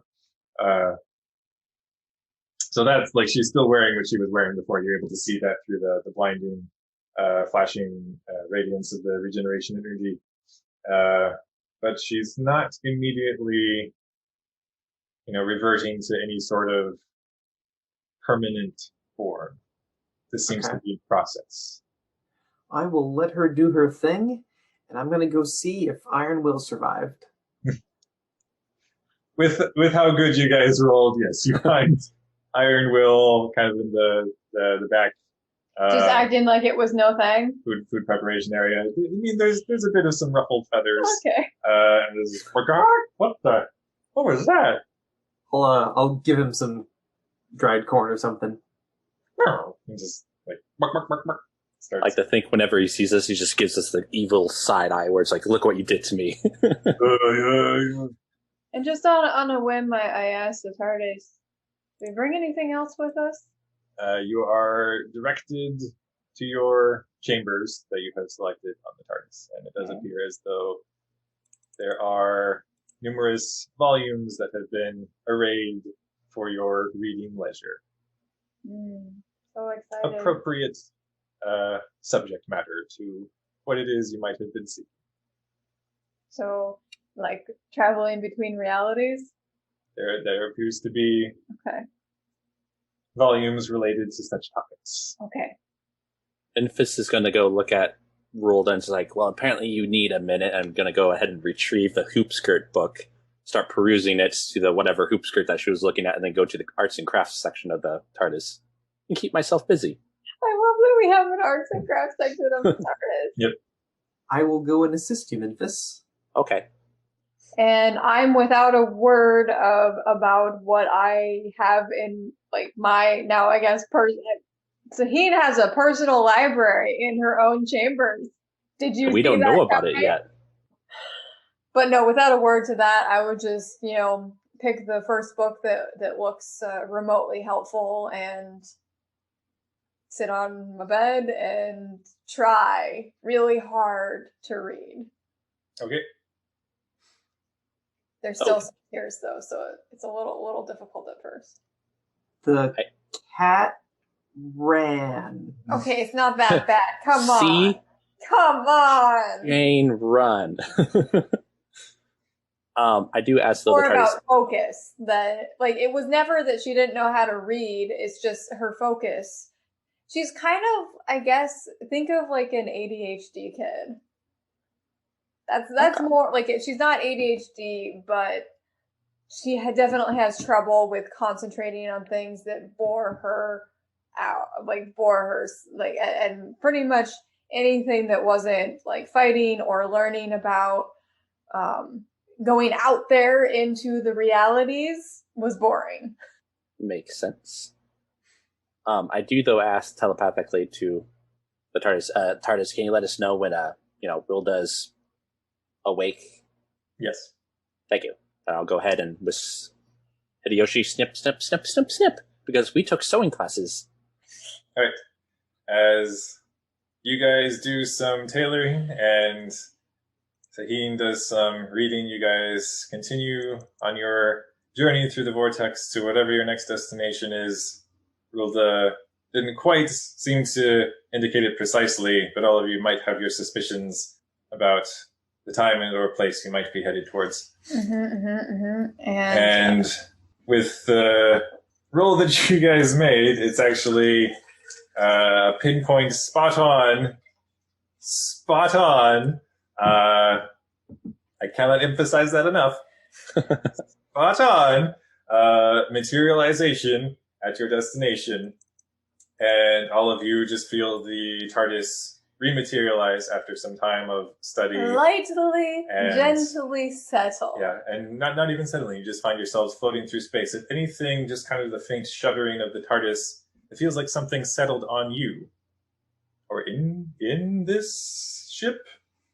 Just kind of, you all just like peek out of the rooms you were in and slowly make your way over towards the console room.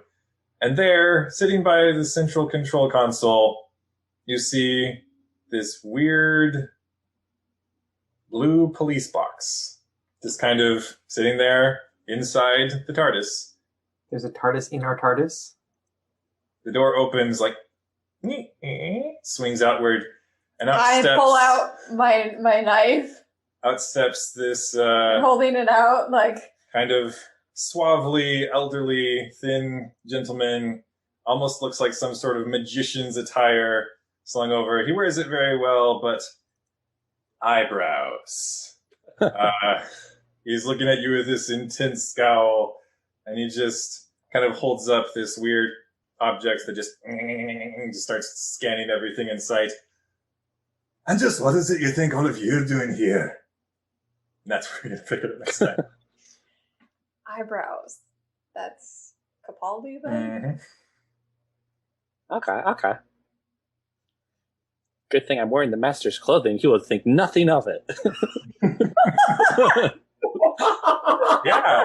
Oh no! Oh wait, no, you changed. No, I still had his coat, and I'm wearing the talisman. You still, okay, Still have okay. Did you clean the master's blood off of your knife? Yes. Okay, that's good. There's- This could have been real suspicious.